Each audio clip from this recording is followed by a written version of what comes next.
বেধড়ক মারধর স্টার্ট করে আফ্রিদি নিজে। একজন ডিবি বলতেছিল যে স্বপন ভাই কার সাথে লাগতে গেছেন আপনি জানেন না, ডিবি হারুনের কি লাগে আফ্রিদি। সে ক্যামেরার ভিতরে একরকম, কিন্তু ক্যামেরার বাইরে খুব ডেঞ্জারাস একটা লোক।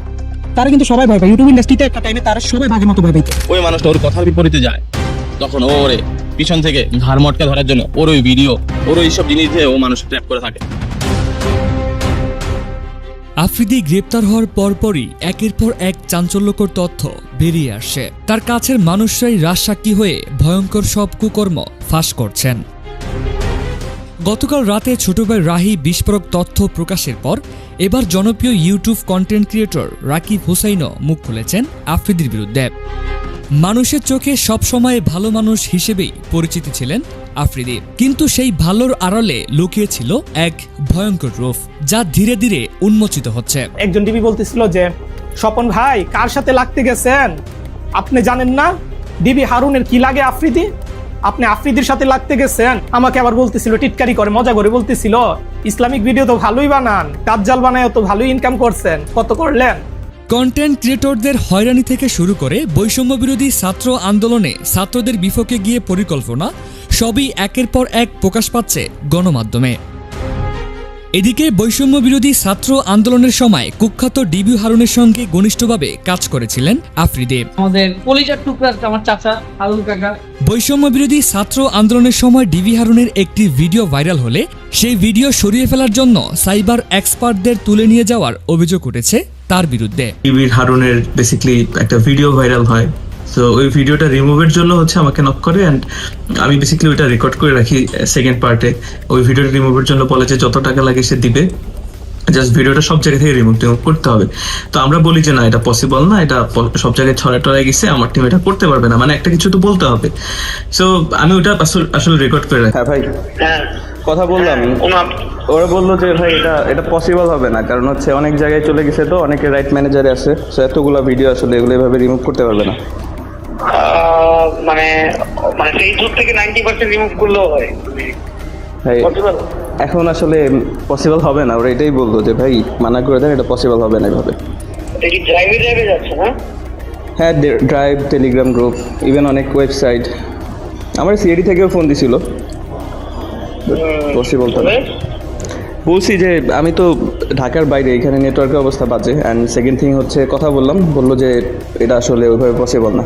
এর থেকে আরো ভয়ঙ্কর অভিযোগ হচ্ছে, যেই তার বিরুদ্ধে কথা বলতো তাকে আয়নাঘর নামের গোপন স্থানায় নিয়ে গিয়ে নৃশংসভাবে টর্চার করতেন তিনি। ভুক্তভোগী নিজেরাই তা স্বীকার করেছেন। ও এখানে পায়ের উপর পা তুলে বসে একটা বেনসন সিগারেট চাইলো, সিগারেট ধরায় বলতেছে ভাই এবার বিচার করেন। তো ওইখানে ব্রিগেডিয়ার জেনারেল কবির থেকে স্টার্ট করে কয়েকজন ছিলেন এবং ওখানে বলতেছিলেন যে বাকি এটা ইসিবি চত্বরের ওয়াসি টাওয়ার, মানে বেধড়ক মারধর স্টার্ট করে আফ্রিদি নিজে। ও এক হাতে সিগারেট খাইতে থাকে আর এক হাতে আমাকে ঠাস ঠাস করে প্রায় মানে আমি তো গুনতে পারি নাই, কারণ আমি তো অনেক মারধরের শিকার হয়েছি, প্রায় 30 থেকে 35টা থাপ্পড় আমাকে মারে খুব জোরে জোরে। আর আমি স্টিল বসেছিলাম, যে আসলে মানে আমাকে বসাই রাখছিল এরকম একটা চেয়ারের মধ্যে, যে আমার আসলে নড়াচড়া করার কোনো ওয়ে ছিল না। এন্ড তখনই বুঝতেছিলাম যে এই পুরো অফিসটা আসলে ওর আন্ডারেই চলে, কারণ যেখানে বসে ও সিগারেট খাচ্ছে, মেজরের সামনে ও সিগারেট খাচ্ছে, পরিচয় দিচ্ছে ব্রিগেডিয়ার কবির, সেখানে প্রাইম মিনিস্টারের সাথে ছবি, এন্ড আমাকে বলতেছে এখানে অনেক এমপিরা এসে মারধরের শিকার হয়, মাইক খেয়ে যায়, এরপরে ওদের শিক্ষা হয়, আর যদি শিক্ষা না হয় তাহলে গুম করে দেওয়া হয়। তো এরপর থেকে আসলে আমরা জিম্মি হয়ে যাই যে ও তো এরকম একটা বাজে ভিডিও আমাদের করে রাখে, তো এখন গুম করে দেওয়া, তোর লাশ কই পড়বে, এটা তোর মা বোনও খুঁজে পাবে না, তোর তো বাপ নাই, তুই তো বুঝবি না, তোর মা বোন তোরে হারাইলে বুঝবে, তুই যাই হবে তোর সাথে এটা তুই সহ্য করে নিস। ওর বাবার আর্মসের বিজনেস 2009-10 থেকে, মানে এইভাবে আমাদেরকে বলে অনেক ভয় দেখাইতো। তো এখানে ও নিজে পিস্তল নিয়ে যায়, আমাদেরকে পিস্তল দেখাইতে। এদিকে বৈষম্য বিরোধী ছাত্র আন্দোলনের সময় সরকারের পক্ষে কাজ করার জন্য অনেক কন্টেন্ট ক্রিয়েটরদের অফার দিয়েছিলেন আফ্রিদি। অফারে রাজি না হলে তাদেরকে মেরে ফেলার ভয়ও দেখিয়েছিলেন তিনি। লাস্ট নির্বাচনের আগে অনেকগুলো কন্টেন্ট ক্রিয়েটরকে বলা হয় যে তারা যেন দেশের বিভিন্ন উন্নয়ন নিয়ে, মেট্রো রেল নিয়ে, এক্সপ্রেসওয়ে নিয়ে, আরো বিভিন্ন রাস্তাঘাটের উন্নয়ন নিয়ে ভিডিও বানায়। তখন কিন্তু আমাদেরকে কাউকে মেবি বলা হয় নাই, ইভেন আমাকেও বলা হয়নি যে সরকারের পক্ষ নিয়ে কোনো ভিডিও বানাও বা কোনো ব্যক্তির নাম মেনশন করে কোনো ভিডিও বানাও। একজন জনপ্রিয় ইউটিউবারের মুখোশ খুলে এভাবে একের পর এক ভয়ঙ্কর কুকর্ম প্রকাশ পাচ্ছে, যা দেখে অবাক পুরো বাংলাদেশ। এছাড়াও মুনিয়ার হত্যাকাণ্ডে জড়িত ছিল আফ্রিদি, তা ইতিমধ্যে প্রকাশ করেছেন আফ্রিদির সাবেক প্রেমিকা। দর্শক, এই বিষয়ে আরো বিস্তারিত দেখুন ইলিয়াস ভাইয়ের মুখ থেকে। নিশ্চয়ই আমার মতন আপনিও বিশ্বাস করতে পারছেন না। কেউ কেউ কমেন্ট করছেন যে আফ্রিদিকে ফাঁসানোর জন্য এখন এত সব নাটক করা হচ্ছে, কিন্তু আপনাদের খেয়াল আছে তো মুনিয়ার কথা? কোন মুনিয়া বলছেন তো? কুমিল্লার সেই মুনিয়া, বসুন্ধরা গ্রুপের এমডি সায়ান আনভির, তার সাথেও যে অ্যাক্টিভিটিস ছিল বা এই ঘটনায় মামলা কত কিছু হইল। এখন মুনিয়ার সাথে আনভিরের সম্পর্কের একটা চাঞ্চল্যকর দিক সামনে চলে এসেছে, যেটা মুনিয়া হত্যাকাণ্ডে হয়তো নতুন আরো একটা মোড় সামনে আনতে পারে।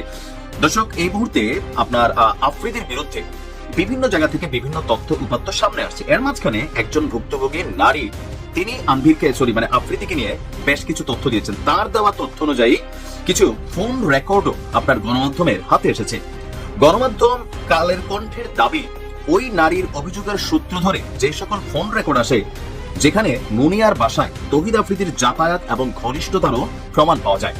মুনিয়ার সাথে আফ্রিদির সম্পর্ক এবং আরেক প্রেমিকার সাক্ষ্য মিলিয়ে দেখলে হত্যাকাণ্ডের রহস্য ভিন্ন দিকে মোড় নিতে পারে। একটা ফোন কলে মুনিয়া, অন্য এক নারী এবং তৌহিদ আফ্রিদির কিছু কথোপকথন আছে। একটা ফোন কলে আপনার মুনিয়া বলছে, হ্যাঁ কোথায় তুমি, কই, কি করো? তা আফ্রিদি রিপিট ছিল, এই যে আমি রাত্রেবেলার মধ্যে আসতেছি। মুনিয়া বলেন, ও কোথায় আসবা? আফ্রিদি বললেন যে তোমাকে পিক করবো রাতে। মুনিয়া বললেন, আচ্ছা ফোন দিও। আরেকটি ফোন কলে কথোপকথনটা এরকম ছিল, হ্যালো, হ্যাঁ কোথায় তুমি? আফ্রিদি বলেন যে অফিসে। মুনিয়া বলেন, অফিসে কি গাড়ি চালাও? আফ্রিদি বলেন, না অফিসে। মুনিয়া বলেন, আচ্ছা এখন কি করবা বলো একটু। আফ্রিদি বলেন, কি করবা মানে বুঝি নাই। মুনিয়া বলে যে মানে আজকে দেখা করবা না আমার সঙ্গে একটু? আফ্রিদির বক্তব্য ছিল রাতে। আরেকটি ফোন কলেও আফ্রিদি বলে, না মানে আমি ইন্টারকন্টিনেন্টাল থেকে বের হচ্ছি, আমার কথা হচ্ছে আমি আসতে পারবো, কোনো সমস্যা নাই, আমি একটু ড্রাঙ্ক, তবে চলবে। মুনিয়া বলেন, না সমস্যা কি, ড্রাঙ্ক? আফ্রিদি বলে, আচ্ছা। মুনিয়া বলেন, এখানে বিভিন্ন কথাবার্তা। তো দিন শেষে বলছে যে আমি রাতে আসতেছি।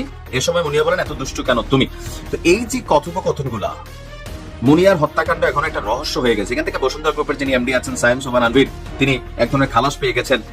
ওই সময় বেশ কিছু দাবি ছিল যে মুনিয়ার মার্ডার নিয়ে অনেকটা কনফ্লিক্ট ছিল। আত্মহত্যা যদি আমরা দেখছি, তার বোন এখনো দাবি করছে, এটা নিয়ে নানান আলোচনা আছে। এর মাঝখানে এই যে তৌহিদ আফ্রিদির ইস্যুটা, এটা কিন্তু নতুন আরেকটা মোড় নিচ্ছে। এখন প্রশ্ন হচ্ছে যে এতগুলা তথ্য এখন কিভাবে সামনে আসছে?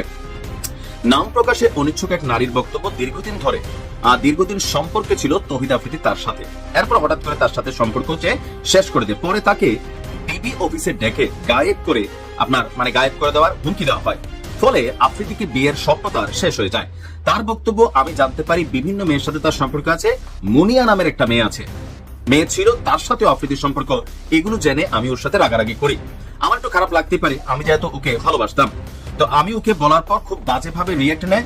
এক সময় এরকমও বলে, মুনিয়ার যেরকম অবস্থা হয়েছে আমারও ঠিক সেই রকম অবস্থা হবে, মানে ইনডিরেক্টলি সেও আমাকে হত্যার হুমকি দেয়। এরপরই সাংবাদিকরা দাবি করে, আপনার কাছে কোনো প্রমাণ আছে? আপনি যে একটা দাবি তুললেন মুনিয়া যেটা মারা গেছে, আবার এই ইস্যুটা সামনে আনলেন। তো তখন সে কিছু ফোন রেকর্ড সম্ভবত আপনার গণমাধ্যমকে দিয়েছে, অথবা গণমাধ্যম এই নারীর অভিযোগকে সূত্র ধরে এখন আফ্রিদির বা মুনিয়ার ফোন কল রেকর্ডের ডেটা এগুলো ম্যাচ করার পরে এই কথোপকথনগুলো তারা রেকর্ডেড পেয়েছে। আফ্রিদির কপালে কিন্তু মানে শনি লাগতেছে। একের পর এক যে চাঞ্চল্যকর তথ্য, বিশেষ করে কন্টেন্ট ক্রিয়েটরদের সাথে তার যে স্বেচ্ছাচারিতা ছিল, সেগুলো কিন্তু এখন সামনে আসছে। দেখা যাক আর কি বের হয়।